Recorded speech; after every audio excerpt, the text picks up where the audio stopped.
Oke guys, welcome back to Daily Charting with Toshi, di mana kita akan daily chart your favorite cryptocurrencies. Oke, dan sekarang kita masuk ke DCWT sesi pertama, di mana di sesi pertama ini kita akan lebih fokus ke Bitcoin, Ethereum, dan macroeconomics ya. Dan kita bisa di sini cenderung rally ya, dan Bitcoin daily close jam 7 pagi tadi itu di atas 61.000. Tepatnya di angka 61.757. Dan pada hari ini terjadi retest pertama di BSB atas. Buat lo yang penasaran apa penyebabnya, kemungkinan besar mungkin lo gak terlalu merhatiin fundamental ya. Karena kita udah sering banget bahas. Jadi penyebab utamanya adalah karena tadi subuh jam 1, The Fed ada beberapa hal yang di launch nih ya. Ada economic projection, statement, dan mungkin yang paling penting adalah interest rate decision. Dan ini cukup mengagetkan, ada pro kontra juga ya. Jadi ekspektasi dari banyak orang adalah hanya turun 25 BPS alias cuma 0,25% saja. Seperti yang kita bisa di sini forecastnya. Tetapi faktanya turun lebih besar ya. Instead of 25 BPS turun 50 BPS. Begitu ya. Nah mungkin ini juga kenapa biasnya lebih cenderung ke rally dibandingkan dengan koreksi. Nah buat lo yang penasaran perbandingan dengan 2019 seperti apa? Karena terakhir kali terjadi penurunan interest rate itu di 2019 bulan Juli, yaitu yang pertama kali. Terus dilakukan sampai 5 kali di 2020 terakhir tuh di bulan Maret ya. Nah buat lo yang penasaran seperti apa data dan faktanya, silakan bisa nonton ke video gue yang sudah upload kemarin mengenai interest rate gitu ya. Oke, langsung loncat dulu ke pembahasan interest rate karena cukup panjang ini ya, atau lebih tepatnya Fed meeting recap. Jadi yang pertama adalah decision ini tidak unanimous begitu. Ini ada beberapa member of the Fed yang merasa bahwa harusnya nggak perlu 50. Kayak contohnya adalah Fed Governor Michelle Bowman yang menyatakan bahwa dia lebih setuju 25 BPS saja begitu atau 1/4 poin begitu ya. Nah, tetapi ada satu statement dari Jerome Powell cukup menarik. Kita langsung dari quote dulu.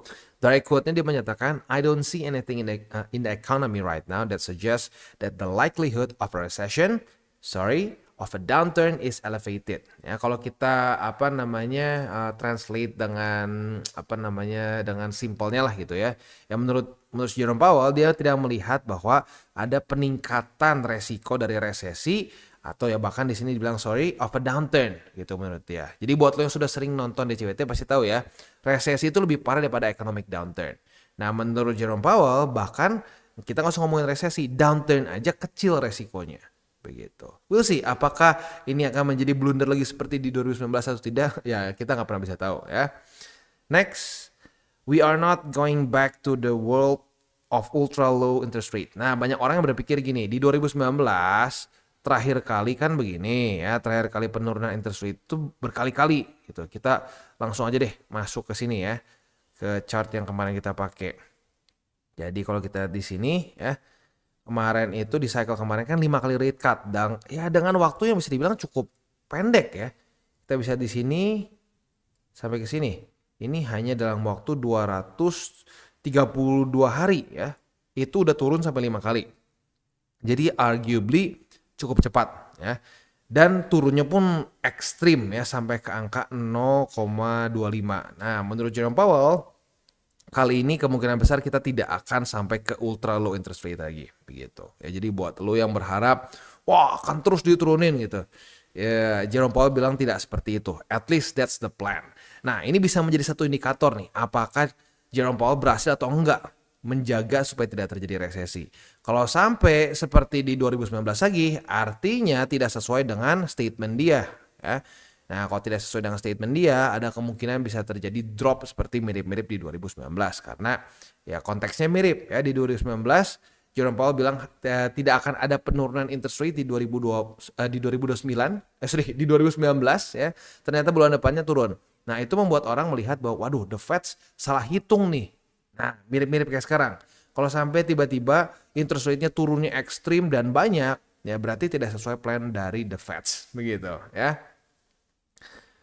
Next, selanjutnya Powell say the economy is in good shape. Ya, jadi menurut Jerome Powell, ekonominya baik-baik saja. Ya. Nah, tapi di waktu bersamaan yang mungkin menjadi perdebatan juga, kalau baik-baik aja kenapa turunnya 50 BPS? Begitu. Penurunan interest rate dengan jumlah lebih besar itu menunjukkan bahwa ya at least ya secara teknisnya itu menunjukkan bahwa dia perlu liquidity lebih banyak di market. Nah itu tarik-tarikan dengan statement kalau ekonominya in good shape. Karena kalau ekonominya in good shape ngapain perlu liquidity gede-gede. Atau lebih tepatnya yang ngapain harus turunin interest rate segede gitu. Gitu. Nah itu menarik tuh ya. Next. Ini apa namanya pace. Oh ya, jadi pacingnya menurut si Jerome Powell tidak akan seperti ini. At least ya menurut dia kita harus ngelihat dari masa ke masa begitu. Jadi kita jangan berharap si pacingnya akan terus 0,5% begitu. Nanti mungkin penurunan selanjutnya setengah lagi. Nggak dibilang. Itu pacingnya tergantung dari situasi ekonomi di US. Ya, which is itu sebenarnya logis ya. Next. Ya ini 50 basis point rate cuts ini rare, jarang di recent history except for emergency cuts waktu krisis begitu. Jadi ya makanya kenapa banyak yang kaget, 50 gitu. Padahal udah orang rata-rata bukan berspekulasi, lo bisa lihat sendiri di investing.com aja forecastnya tuh 5,25, ternyata di bawah begitu. Nah ini memang nggak terlalu sering terjadi, bahkan di 2019 aja tuh yang turun sampai 50 tuh cuma sekali seingat gua ya. Jadi ya memang lagi-lagi rare, jarang terjadi seperti ini. Makanya banyak yang bertanya-tanya kenapa terlalu agresif begitu ya. Nah, menurut Powell untuk inflation sendiri akan sekitar 2,21 di bulan Agustus. Begitu, atau bulan Agustus yang kemarin tuh inflasi di 2,2. Nah, ini yang membuat dia mungkin jadi lebih pede untuk turunin lebih gede mungkin ya. Next. Ini ada beberapa yang kontra dengan si Powell ya, atau keputusan dari The Fed. Nah ini salah satunya itu adalah siapa ini? Ini tuh Michelle Fox ya. Oh yang tadi kayaknya mungkin ya. Nah dia menyatakan bahwa ini mungkin terlalu agresif begitu. Nah kalau terlalu agresif seperti ini ya bisa support juga risk on asset sih, seperti ya saham otomatis. Plus juga kripto. Begitu in theory seperti itu. Kecuali ya kayak tadi. Ya tiba-tiba ternyata ekonominya tidak bisa dikontrol, terus turun, interest rate turun pun ya akan tetap membuat market panik, begitu ya. Selanjutnya ada juga seorang investor bernama Nancy Tengler yang menyatakan ya lagi-lagi the Fed mungkin terlalu terburu-buru untuk menurunkan interest rate sampai 50 bps. Ya jadi intinya itu sih, banyak yang kenapa sampai 50 bps? Kalau lo bilang ekonomi baik-baik saja, nggak perlu liquidity, kenapa turunnya lumayan? Gitu. Jadi kayak yang statement dikatakan oleh Jerome Powell mengenai ekonomi baik-baik saja tapi dengan penurunan 50 itu kayak sedikit tarik-tarikan mungkin ya. Oke, kurang lebih seperti itu sih gambarannya. Itu beberapa data penting yang dibahas oleh The Fed begitu, dan juga beberapa pro kontra dari ya banyaknya kontra dari keputusan The Fed yang menurunkan 50 bps ya. Oke, selanjutnya untuk hari ini belum selesai ya FOMC dan juga interest rate decision itu tadi subuh. Malamnya kita masih akan digempur oleh data initial jobless claim, Philadelphia Fed Manufacturing Index, dan juga existing home sale. Ya, jadi memang udah sesuai dengan pembahasan dari minggu kemarin ya. Siap-siap hari Kamis kita akan dibombardir ya. Ini bahkan bukan cuma dibombardir, mungkin dinuklir kayak Hiroshima nih kerasanya ya. Banyak banget data-data penting. Jadi buat lo yang punya posisi futures dekat-dekat jam ya, kalau sekarang sih berarti kan mulai dari 7:30 sampai jam 9 ya, siap-siap ada kemungkinan bisa terjadi volatility yang lumayan begitu ya. Oke, selanjutnya kita akan bahas dulu ke TA-nya lagi ya. Untuk TA-nya lagi sih ya, kalau gua mau tekankan lagi adalah ya jangan terburu-buru ya. Ya ini bisa menjadi satu permasalahan apalagi untuk para newbies gitu ya, baru ngelihat rally 2% langsung waduh ketinggalan. Hati-hati, jangan seperti itu ya. Dan at the end of the day yang menang itu adalah orang yang melakukan DCA gitu. Dan itu bukan cuma gua asal ngomong, udah banyak orang yang ngomong juga di komen, wah bener bang, sejak gua DCA jadi nggak capek bang ya, nggak pusing, nggak stres gitu ya. Memang harusnya jangan stres gitu ya, investasi itu harusnya dibikin santai aja. Tapi ya jangan pakai perasaan, pakai data dan fakta begitu. Nah, terus selain dari itu juga mungkin yang lebih penting lagi adalah dalam berapa hari lagi nih? 3 hari lebih 21 jam lagi kita akan ada weekly close. Weekly close-nya seperti apa? Ini penting. Apakah dia akan tetap reject oleh BSB atau dia bisa reclaim BSB dan seterusnya. Dan kalau sampai terjadi reclaim nih, sampaikan terjadi reclaim. Hati-hati ya, reclaim itu baru setengah jalan. Kalau lu kayak cacing kepanasan di zaman sini, ini banyak nih yang udah nih BTC bakal lanjut nih. Hati-hati ya. Yang menjadi step terakhir untuk BTC bisa benar-benar lanjut membuat higher high ya adalah dia apa? Reclaim dan mantul. Begitu. Ini tidak terjadi pantulan. Hanya yang paling terjadi ya yang 75% lah, 75% udah mau beres adalah di Juli. Udah reclaim, retest tapi gagal mantul. Mirip kayak di 2022 sini nih. Reclaim, retest tapi gagal mantul. Yang kita perlukan adalah di sini nih. Ya, kita perlu reclaim, retest, mantul. Nah, ini nih. Weekly close di atas dari BSB yang bullish. Gitu. Selama masih bearish seperti ini, ya masih susah begitu. Ya itu masih belum terpenuhi semua persyaratannya lah, kasar seperti itu ya, karena memang statistiknya ya berkata seperti itu. Kita kan channel statistik dan data, jadi ya kita nggak mau tebak-tebakan gitu ya. Selama itu belum terjadi ya possibility untuk lanjut masih membuat lower low masih ada dan cukup besar begitu. Mirip-mirip kayak di 2022 deh ya. Di 2022 di sini semua orang udah nih Bitcoin bakal bakal lanjut bull market ya, bakal lanjut bull market karena ya di sini dia udah jadi satu support kuat katanya ya. Ya tapi gue bahas ini BSB masih menjadi resisten. Selama masih menjadi resisten ya itu masih bearish begitu. Wah enggak, so tau lo tuh dari mana lo bla bla bla bla ngedam di sini. Dan gue bukan ngeprediksi bakal ngedam sekarang enggak. Tapi selama masih menjadi resisten, resiko ngedam masih besar, begitu, as simple as that. Gitu. Nah itu mungkin yang menjadi perbedaan utama antara gua dengan rata-rata orang yang invest di kripto lah gitu. Orang yang invest di kripto mikirin cuan dulu. Wah ini kalau gua beli di sini naik 10 kali juga cuan berapa nih? Nah kalau gua kebalik, nah kalau gua paksain hajar semua di sini tanpa ada peluru lagi buat DCA ke bawah, gua resikonya apa nih? Nah harusnya gitu. Kita berpikir resiko dulu baru profit. Ironisnya, orang yang berpikir resiko dulu malah jadi lebih jauh profitable dibandingin orang yang profit mulu di otak. Begitu. Memang aneh. Tapi faktanya seperti itu. At least itu yang gue rasakan selama investasi di kripto dari 2016. Begitu. Ya. Oke, jadi kurang lebih seperti itu untuk overallnya. Selanjutnya kita akan masuk ke buy limit.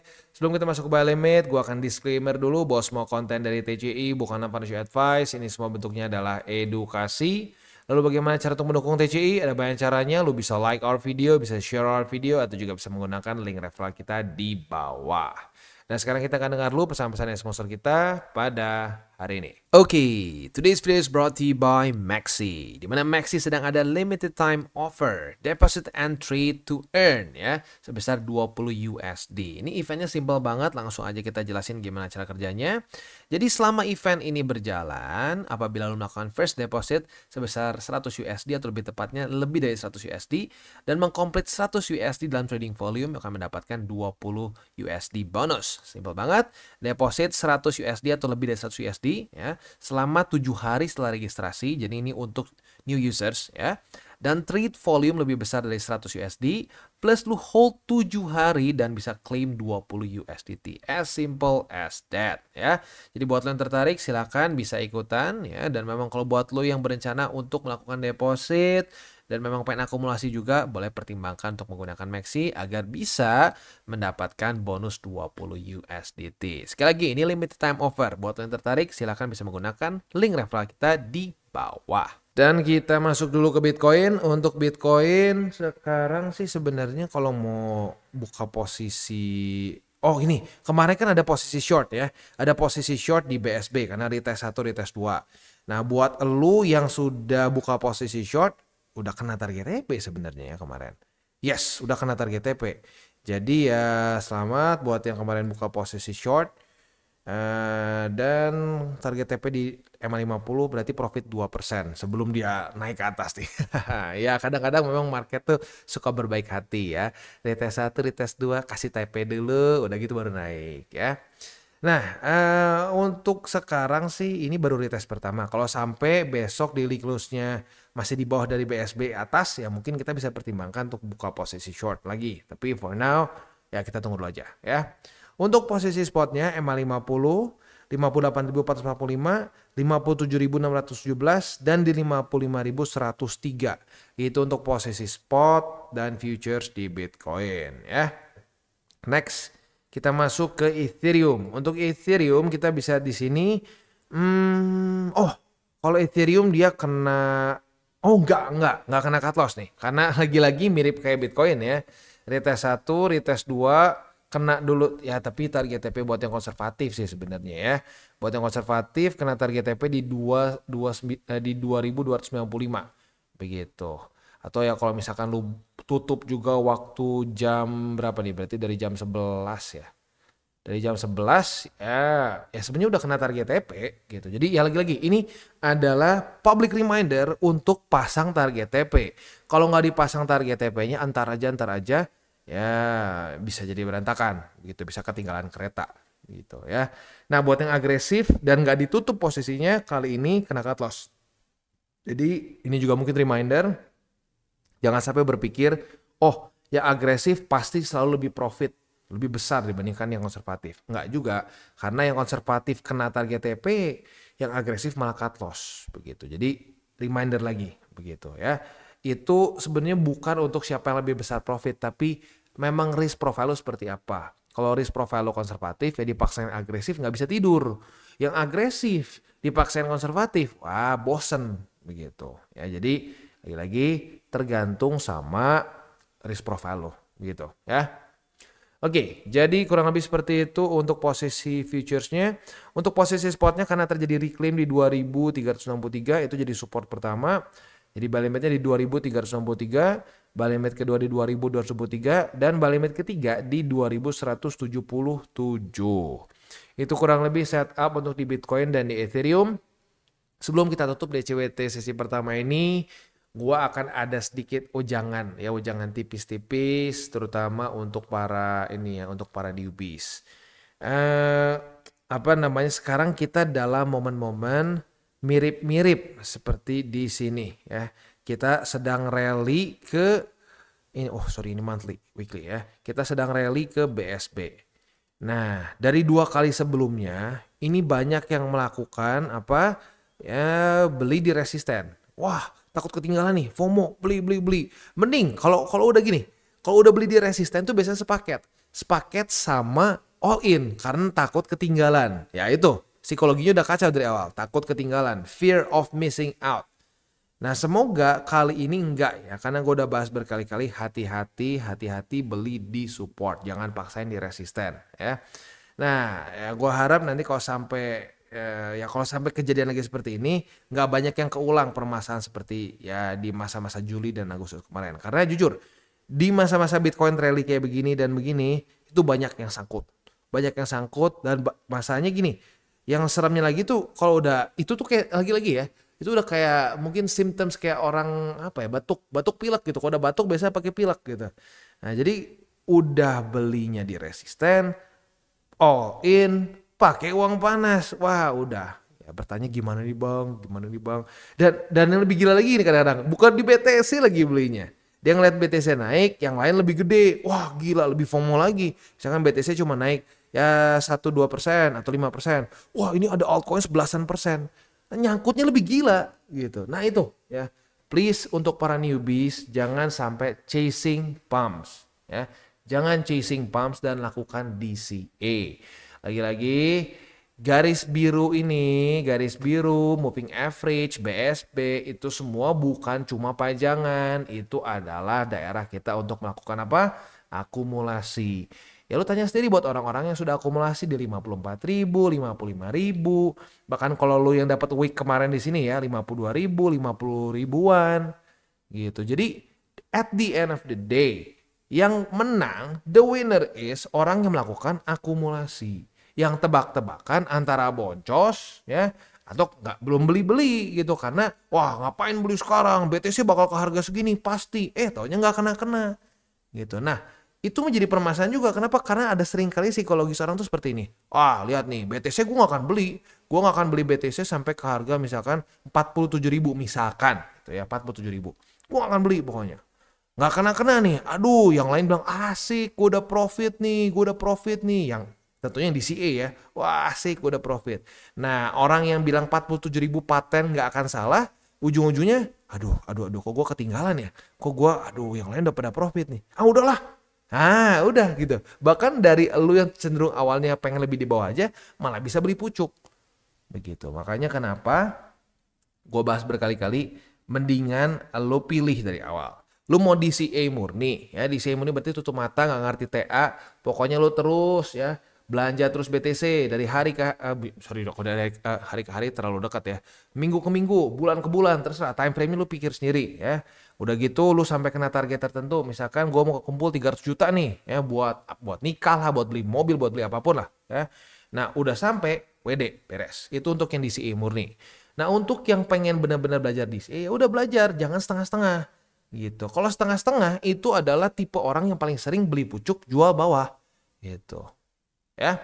Oke, kita tutup dengan 3 golden rules. Jangan pakai uang panas, jangan over leverage, dan berpikirlah jangka panjang. Oke guys, jadi itu adalah akhir dari segmen DCWT kita pada hari ini. Dan jangan lupa bagi kalian yang merasakan manfaat dari segmen ini, jangan lupa untuk share ke teman-teman kalian. Dan apabila lu pengen mensupport channel kita, ya TCI, jangan lupa untuk menggunakan link referral kita di bawah. Nggak wajib ya, tetapi apabila lu menggunakan link referral kita di bawah, ada macam-macam ya, dari Bybit, Huobi, Maxi, toko kripto, dan banyak lagi ya. Ya, walaupun nggak wajib, tapi kalau menggunakan link referral kita, lu secara langsung membantu perkembangan dari TCI. Dan satu lagi, jangan lupa juga untuk join Telegram group kita, di mana kita bisa ngobrol-ngobrol santai mengenai dunia cryptocurrency secara 2 arah. So, jangan lupa untuk like, subscribe, click the bell icon, and see you on the next video.